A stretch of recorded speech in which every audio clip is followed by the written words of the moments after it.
Hola, ¿cómo están amigos? Bienvenidos a Noticias Importantes, donde la voz del pueblo resuena con más fuerza. Antes de comenzar, suscríbete al canal, comparte con tus amigos para que podamos llegar a más personas. Te agradezco que nos visites. Comenzamos.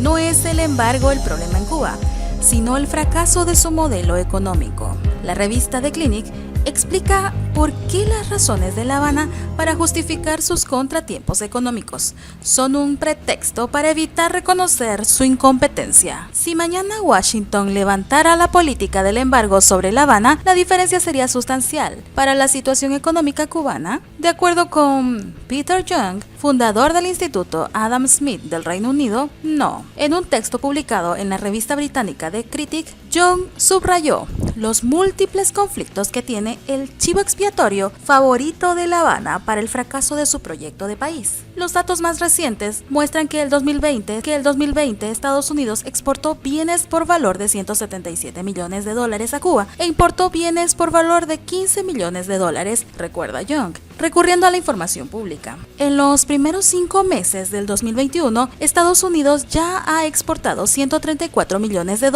en bienes a Cuba. Estados Unidos es el mayor exportador de alimentos a Cuba, siendo el pollo congelado el principal producto de exportación. Los alimentos y muchos otros artículos, como los productos médicos, están exentos del embargo, subraya. Como el autor advierte, hoy el régimen no solo no puede criar pollos. Antes de la toma del poder por los comunistas, la mayor exportación cubana a los Estados Unidos era el azúcar y la segunda exportación más importante era el café. Ambos sectores han sido destruidos en gran medida como consecuencia de la nacionalización y la subversión. Mencionando la desastrosa zafra azucarera de 2020 de la historia desde 1908, con 816.000 toneladas producidas, el texto recuerda que el consumo del azúcar en Cuba oscila entre las 600.000 y las 700.000 toneladas anuales, de las que se venden 400.000 a China por un acuerdo bilateral. Esto significa negar el azúcar a la gente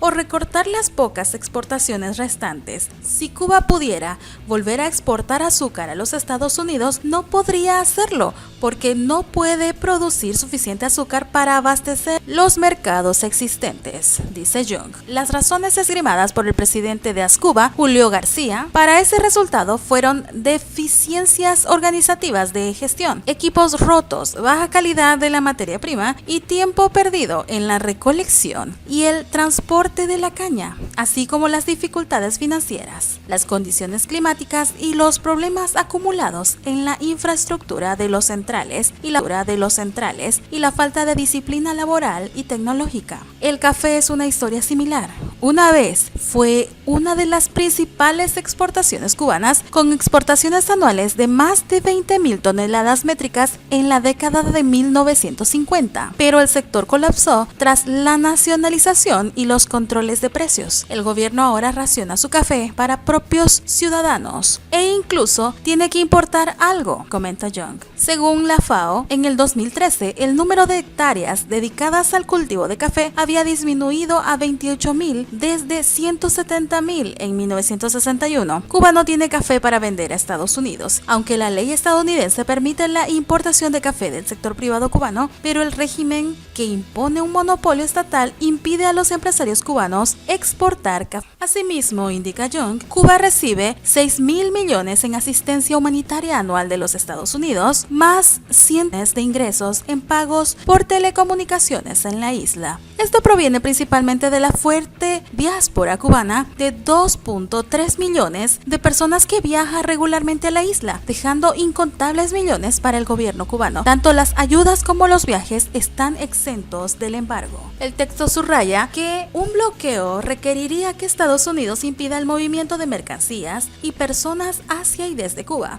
Las leyes estadounidenses que constituyen el embargo solo limitan lo que los ciudadanos y las empresas estadounidenses pueden hacer en relación con Cuba. No le prohíben a Cuba hacer nada. Por esa razón, La Habana comercia con todo el mundo, incluyendo con Estados Unidos. Poner fin al embargo estadounidense no significa mucha diferencia para Cuba. Su problema esencial es el fracaso de su modelo económico, subraya Young. El autor advierte que el Estado cubano mantiene el monopolio sobre los productos alimenticios del sector privado privado, mientras que las sanciones de Estados Unidos van dirigidas principalmente contra los monopolios estatales que controlan el 90% de la economía y existen para desangrar a los cubanos comunes mientras enriquecen a la élite. Un levantamiento de las sanciones, en la medida en que Cuba pudiera realmente aprovecharlo, beneficiaría principalmente a estos monopolios estatales. Las sanciones de Estados Unidos no se aplican en muchos productos del sector privado. Si el régimen cubano quisiera que Cuba pudiera exportar a Estados Unidos, liberaría al sector privado para hacerlo. La verdad es que los comunistas cubanos están interesados principalmente en utilizar las sanciones como excusa para explicar el lamentable fracaso de su régimen. En realidad no están interesados en recibir ayuda de Estados Unidos, como lo demuestra su bloqueo de la asistencia humanitaria, subraya. Jung cita a un trabajador cubano quien revela en una frase el verdadero sentido de la situación que arrastran los habitantes de la isla. En Cuba es un gran mito el Estado. De hecho, el Estado es el que vive de nosotros.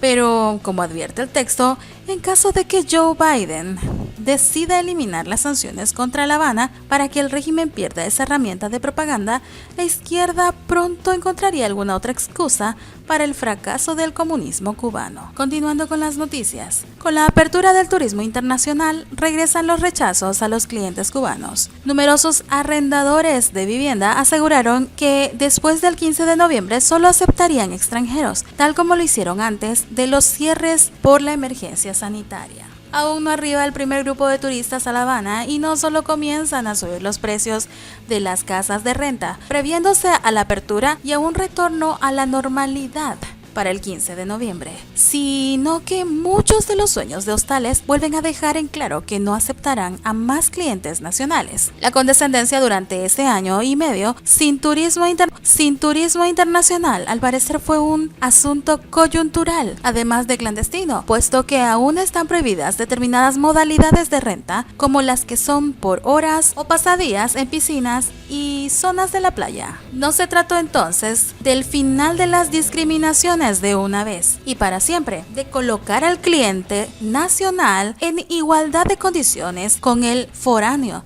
sino de comer casabe cuando no hay pan. No se sabe con exactitud lo que en verdad ocurrirá en el sector no estatal con respecto a los alojamientos y las regulaciones sanitarias, pero al parecer y probablemente para evitar mayores descontentos, se flexibilizarán muchas restricciones y a los arrendadores privados se les dejará un tanto más tranquilos que antes, todo porque los turistas lleguen en bandadas al país donde los extranjeros gozan de los derechos y libertades que para los ciudadanos cubanos son una quimera. Y bien amigos, terminamos con el reporte de la jornada. No olvides suscribirte y compartir con tus amigos y familiares. Con tu apoyo llegaremos a más personas para que conozcan la verdadera realidad de Cuba. Nos encontramos en el próximo reporte. Patria y vida, mis hermanos. Hasta pronto.